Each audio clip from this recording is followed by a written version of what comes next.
Assalamualaikum dan salam sejahtera. Pada kali ini, I will explain chapter 1.4, History of Brunei, the economy. In the previous lesson, we learned about the social hierarchy in Brunei, which consists of the ruling society and the rakyat, and followed by the slaves. And now we're going to look at the economy, how the ruling society, rakyat, handle or involved in economy. Part 1, the economic activities in 19th century Brunei were integral to the hierarchy of Brunei society in that era. Number 1, the ruling class, such as the Sultan, Wazir, and Menteri. They were the highest social status. They were the people who were the main player involved in the economic activity. These activities made them wealthy and gave them a stable income as well as strong political powers. For example, they were involved in local commerce. Secondly, they are also involved in tax collection of various kinds, such as the head tax imposed on residents who live in the territorial lands that they own. So the ruling class akan lantik representatives untuk kutip cukai for them. For example, in the early 19th century, their representatives, the orang kaya, by the rivers in Kimanis, Bononi, Papua, and Pengalat, which is in Sabah, all send the taxes collected to the Brunei central government. Next one, landlords. They will rent their lands for the use of farming, etc., agriculture. They were also involved in international commerce. For example, in the 19th century, Sultan Abdul Mumin had a monopoly on the dried brine shrimp, or in Malay we call udang kering ataupun bubuk, which made the British in Labuan envious. So British masa tu sudah ada di Labuan, dia ambil Pulau Labuan daripada Brunei, and they were so itulah macam jealous because Brunei ada uh, trading ni, bubuk ni, which was very in high demand. And kalau dijual kepada British, it was sold at high price. Other than that, this group, the ruling class, also controlled the salt trade, a necessity for the inland people. So yang tinggal di pedalaman, they were really in demand for the salt, garam. How about the Brunei Malay? Any rakyat? The societies living near the river banks and downstream were also involved in the economic activities. So the Brunei Malays ada yang menjadi pengalu or middleman. Okay, ini ya gambarnya dua ni ya. Mostly lelaki. Okay. And then padian for the women, they will use boat and they will wear a big hat. Okay, they will go from house to houses untuk jual barang-barang rumah ataupun barang jualan seperti makanan dan lain-lainnya. This can be found not only in Brunei but also in Sarawak, Sabah, and Labuan. For those yang moved from one daerah to another negeri, they were known as nahkoda, or in English we call captains. Pengalu, diorang ni macam middleman ataupun agent. For example, a buyer mau beli, let's say, herbs, or maybe, let's say, camphor, bird's nest. So the pengalu will go find it in the inlands and will brought it back to the capital in Brunei to sell to the buyer. So diorang ni macam agent. Next one, the other common citizens yang lain, bangsa Brunei yang bukan tinggal di kampung air, they consisted of various ethnics or indigenous groups of people. They were mostly middle income earner. They're involved in commerce, perdagangan.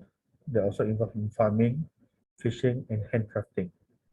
The products of their economic activities were not meant to be sold, but merely to feed their own families daily. They live in villages with strong family ties. In such village, apart from commoners, there were also state representatives, title local leaders, and village heads. So di kampung-kampung lain ada family dua yang hidup in very close tie. They involved in any other trading you mentioned di atas ini tadi sudah, commerce, farming, fishing and handcrafting. Next one, ethnic lines seperti Kedayan, Bisaya, Dusun, Merd, Iban, Bidayuh, and Kayan people. Their economic activities consisted mostly of farming, especially rice farming, growing of fruits, rearing of animals, and also hunting. So ingatkan kalau bangsa Melayu apa tadi, kalau bangsa Kedayan dan seterusnya yang lain, apa you punya ekonomi, punya activities which mentioned above just now. Next one, bangsa Melanau and Bajau. Melanau, they grew nipah palm to make sago. Some of them were also fishermen, like this picture. Ini yang modern Ini yang contoh saja. Bajau, orang laut. Okay, they live in coastal areas, kawasan pantai, and they involved mostly in fishing activities. It was common for both inland and coastal residents to depend on each other in their economic activities. Kawasan yang tinggal di pedalaman dan tinggal di pesisir pantai pun berniaga satu sama lain juga. For example, the Bajau in the 19th century Sabah who were involved in fisheries engaged in economic activities with the Wak Dusun, who needed their products such as fish, salt, fabric, pottery, and copper. So, Wak Dusun akan jual dia punya produk kepada bangsa Bajau, Bajau pun akan jual produk kepada Dusun. For example, relationships like this also took place between the Sungai Tutong residents, the Dusun, who live in inland. The same true for the Melanau in Sungai Mukah, which is in Sarawak, who had close relationship with the Kayan. In the beginning, trading activities, trade were done by exchanging items. Ingatkan the word is barter system, bertukar, okay, exchange. As civilization developed, they were conducted using money. So sebelum ada duit, diorang ni prosesnya bertukar barang, exchange of goods, barter. In the 19th century, Bandar Brunei, Brunei menjadi pusat pentadbiran. Truly become a hub for traders from Brunei to tourists. For example, ada yang tinggal di Sarawak, they will collect all the products and bawa ke Bandar Brunei. And also for those yang tinggal di Sabah pun akan bawa barang itu ke Brunei berjual.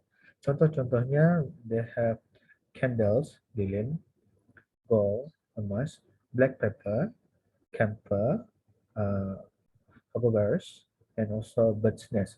So semua ni barang-barang ni termasuk grains yang kamu makan, bijian untuk industrial, semua digumpul, dijual di kawasan-kawasan pelabuhan.